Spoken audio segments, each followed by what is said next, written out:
መስዋዕታችንን፣ ቅዳሴያችንን፣ አገልግሎታችን ወዶ ይቀበልልን። በሰላም ያሳድረን አምላክ በሰላም ያውለን።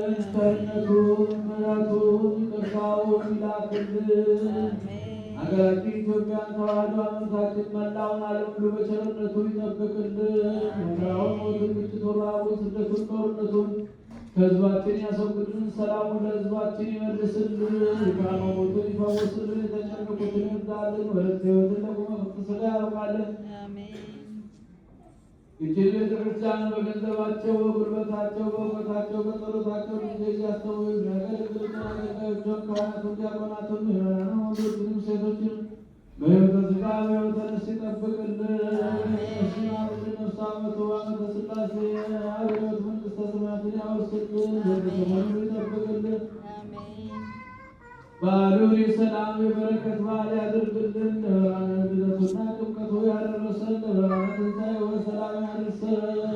በምሕረት ተቀበሉ መጥታችሁ በዚህች ቅዱስ ቤተ ክርስቲያን በፊቱ ቆማችሁ የጸለያችሁ መስዋዕት ያቀርባችሁትን መባችሁን፣ ጸሎታችሁን፣ ልመናችሁን ወዶ ይቀበልልን።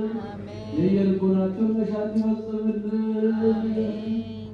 ከእመቤታችን ከሊቀ መላኩ ከቅዱስ ሚካኤል ረድኤቱን በረከቱን ያሳድርብን። አቡነ ዘበሰማያት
እግዚአብሔር ከዓለም በፊት ከዘላለም ድረስ እግዚአብሔር በመንግሥቱ አለ። እግዚአብሔር በሦስትነቱ አለ። እግዚአብሔር በመለኮቱ አለ።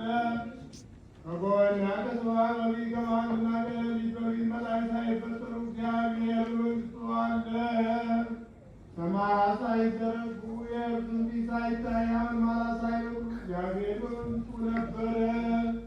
ከፀሐይና ከጨረቃ ከከዋክብትም በፊት ከብርሃናትም መመላለስ በፊት እግዚአብሔር በመንግሥቱ ነበረ።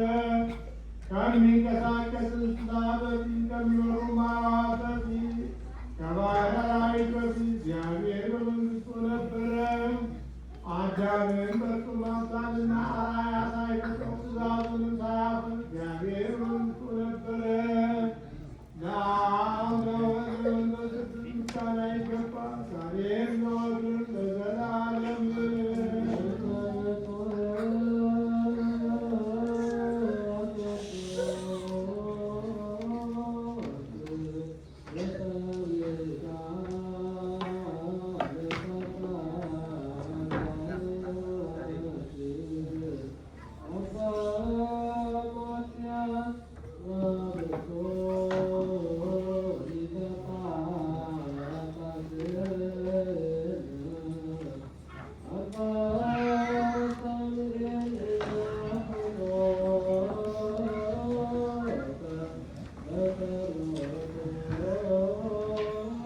እዚህ ጋር